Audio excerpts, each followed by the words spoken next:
बिस्मिल्लाहिर्रहमानिर्रहीम, अस्सलाम वालेकुम। आप इमेजिन कीजिए ये मनाजिर जो आपकी स्क्रीन पर चल रहे हैं, ये बगावत है यूएस नेवी के अंदर से।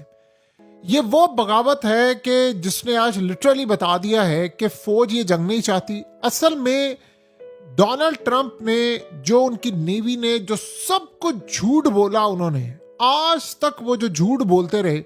जब ईरान ने इनके एयरक्राफ्ट कैरियर पर अटैक किया तो इन्होंने कहा जी हल्की सी आग लगी है, कुछ नहीं। आज पहली मर्तबा वहां पर नेवी के जो अहलकार थे जिन्होंने फुटेज बनाई, उन्होंने पहली मर्तबा ये मनाजिर जारी किए जिसमें बताया है कि पूरे का पूरा एयरक्राफ्ट कैरियर का बेड़ा गर्क हो गया है। उन्होंने कहा कि ये इतनी बड़ी आग है, इतने लोग इसकी लपेट में आए हैं।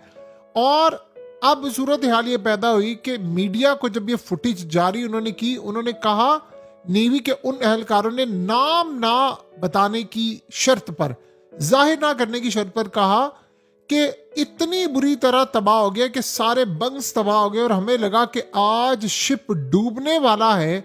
और इस सूरत हाल में हमें लग रहा था कि आज हमारी मौत आ चुकी हुई है, सामने मौत खड़ी है। और ये जो सूरत हाल है वो इतनी ज़्यादा ख़तरनाक है कि इन्होंने छुपाया कि जी वो दो नेवी के जो सेलर्स थे वो ज़ख्मी हो गए।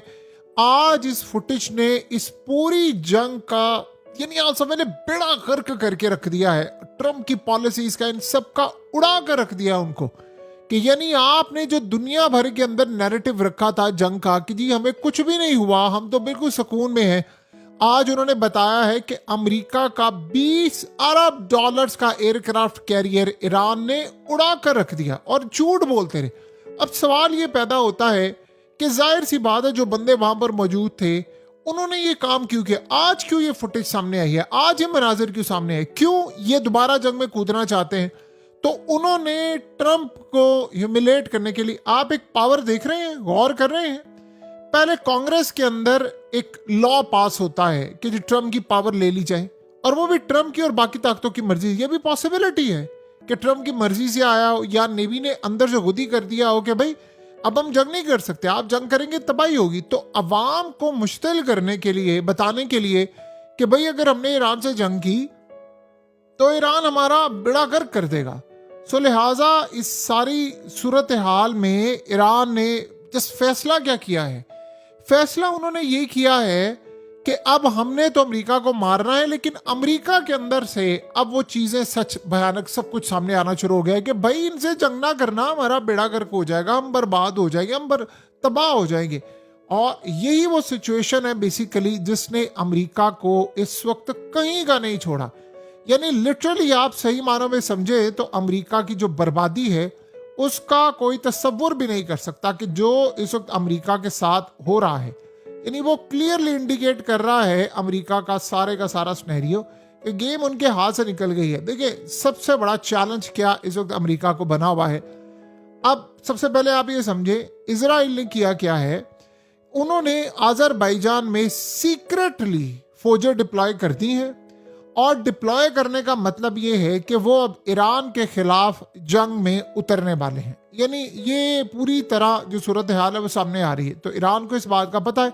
देखिए ईरान पिछले काफ़ी अर्से से बात कह रहा था कि खित्ते के ममालिक इजराइल को बेसिस देते हैं, सीक्रेटली उनके फौजी आते हैं, अमेरिका के साथ ताउन करते हैं और हमारे खिलाफ जंग में मुसल्लत हैं, पूरी तरह पार्ट बने हुए हैं और इसीलिए हम अटैक करते हैं। ईरान ने अभी तक ये मौक़िफ़ रखा है कि जी जो हम पर अटैक होता है हम उस बेस को ट्रैक करते हैं और उसके बाद हमें पता चलता कि अमेरिका के जहाज ड्रोन फलानी बेस से उड़े। उन्होंने कहा आज के दौर में ये मुश्किल ही नहीं है। अब ये जो सूरत हाल पैदा हुई है ये तो क्लियरली इंडिकेट कर रही है कि अमेरिका के साथ आने वाले वक्त में एक बहुत बड़ी लड़ाई मुतवक्के है। देखिए ये एक अजीब मामला है कि लड़ाई है, मुज़ाकरात हैं, सब चीज़ें हैं, लेकिन उसके साथ साथ आप इजराइल का गेम प्लान भी तो चेक करें ना कि क्या क्या सूरत हाल इस वक्त हो रही है। देखिए उनके एयरक्राफ्ट कैरियर को जो नुकसान हुआ है वो इन नुकसानात से कई गुना ज्यादा है जो ऑफिशियली इन्होंने अनाउंस किया है। आप अंदाजा करें इसकी अंदरूनी तबाही की फुटेजेस ऐसे वक्त में CNN समेत international media, New York times, Washington post, हर जगह जीनत बनी हुई है कि जब अमेरिका ओमान पर हमले का बयान दे चुका है। अमेरिका ने रिसेंटली क्या बात की है आपको पता है, आप लोग जानते हैं।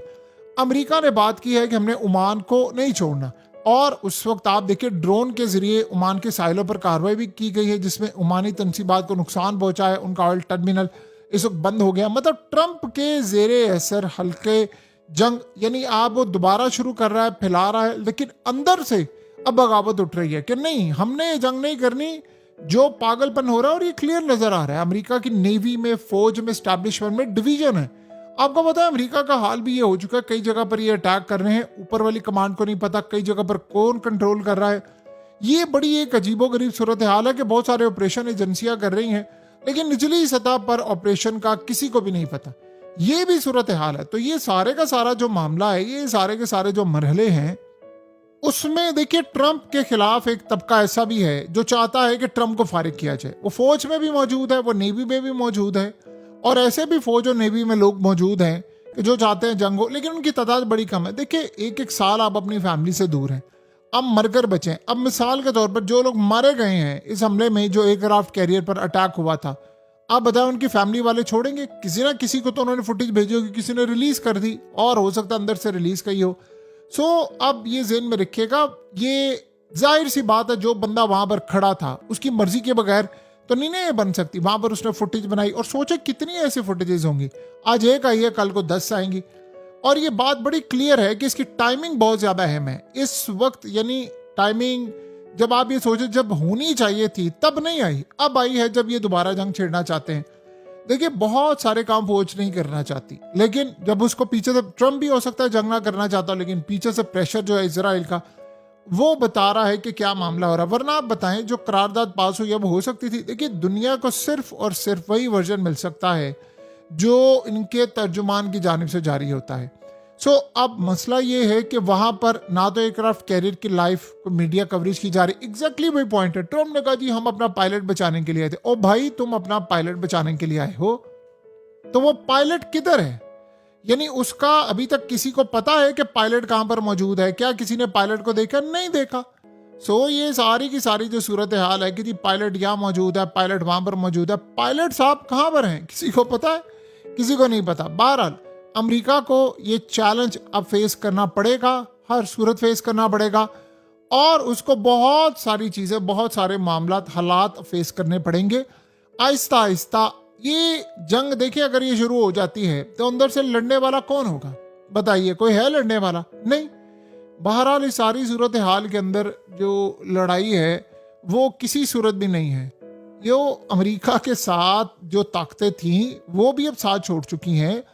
अब आज अगर आप ओमान के ऊपर आपने अटैक किया है तो इस बात की क्या गारंटी है कि कल को ईरान ओमान के साथ एक डील फाइनलाइज ना कर ले कि भाई मैं तुम्हारी हिफाजत के लिए यहां पर आता हूं। आप बताएं ना, ऐसी सूरत हाल। देखिए उनको तो तजर्बा है ना अमेरिका के ड्रोन से निपटने का, उसको गिराने का। एक ओमान पर ड्रोन आकर लगा और उसने ऑयल टर्मिनल को उड़ा कर रख दिया है। अमेरिका का अड्डा वहां पर नाकाम है, कुछ नहीं कर सका। इल्जाम तो ईरान, जाहिर सी बात है एज यूजुअल, उन्होंने बताया कि भाई हमने तो नहीं कुछ काम किया क्योंकि ओमान हमारा दोस्त है, ये तो अमेरिका और इजराइल का काम है। तो जब अमेरिका इसराइल का काम है कि वो खुद ही अटैक कर देते तो वो कहेंगे ठीक है हम ओमान में आते हैं और आपके साथ जाकर मिलकर काम करते हैं। सो एक बात ज़हन में रखिएगा, गल्फ कंट्रीज को ये बात अब ईरान ये बता रहा है, बार बार कहता है कि देखें आपको अमेरिका नहीं बचा सकता। और ये अब नहीं, कई दफ़ा हुआ है कि ओमान पर 2 दफ़ा हमला हुआ, दोनों दफ़ा ईरान ने कहा अमेरिका और इसराइल का हाथ है। फिर उसके बाद दीगर जगहों पर उन्होंने कहा कि अमेरिका के अड्डे बचा नहीं सकते। कतर को उन्होंने ऑलरेडी कह दिया कि अमेरिका आपको नहीं बचा सकता। तो ये असल सूरत हाल है जो होती है और जो होकर निकल जाती है। बहरहाल आने वाले वक्त में जो हालात हैं वो काफ़ी ज़्यादा इस वक्त ख़राब होंगे और ये बात ज़हन में रहे, अब ये चीज़ें निकल कर सामने आएंगी। ये नहीं रुकना यहाँ पर मामला, अब जो मर्जी कर लें, ये चीज़ें यहाँ पर नहीं रुकने वाली। सोचो अभी तो कितना कुछ होगा जो ट्रंप को बताया जा रहा होगा कि हम रिलीज़ कर देंगे तुम अगर जंग में कूदे। या समटाइम ऐसा होता है कि नेवल चीफ की मर्जी से भी हो जाता है। मिसाल के तौर पर ट्रंप नेवल चीफ को कह रहा है कि भाई अब नए हॉर्मस खुलवाओ या फलाना खुलवाओ, उसने वो बहुत ज़्यादा प्रेशर आया हुआ है, बहुत ज़्यादा उस पर प्रेशर है। उसने कहा यार मैं इसको ना सीधा करता हूँ। सीधा करने का तरीकाकार क्या है? उसने निचली सतह से ये चीज़ें रिलीज़ करवा दी और रिलीज़ करवा कर उसने कहा ये देखो जी ये सिनेरियो हुआ है, फिर आप क्या कर लेंगे? और दुनिया को बता दिया कि जी हम अगर लड़ाई में कूदे तो बहुत बड़ा गर्क हो जाएगा, लिहाजा हमें लड़ाई में नहीं कूदना चाहिए। इस तरह के मामलात होते रहते हैं। बहरहाल अब देखते हैं कि आने वाले वक्त में अब होता क्या है और क्या सूरत हाल पैदा होती है। अमेरिका के साथ जो भी मामला इस वक्त होगा, जो भी सूरत हाल इस वक्त होगी, उसमें एक बात अटल है, रियलिटी है कि अमेरिका को काफ़ी सारी चीज़ें अब जो फेस करनी पड़ेंगी वो बड़ी तबाहकुन होंगी। अब देखते हैं कि सारी सूरत हाल में कहाँ तक सफरिंग इनकी जाती है और क्या मामला होता है। ट्रंप जितनी जल्दी हो सकता है इस जंग को वाइंड अप करे और निकल जाए यहाँ से। अगर उसने वाइंड अप ना किया और ना निकला तो फिर ये बड़ी तबाही होगी।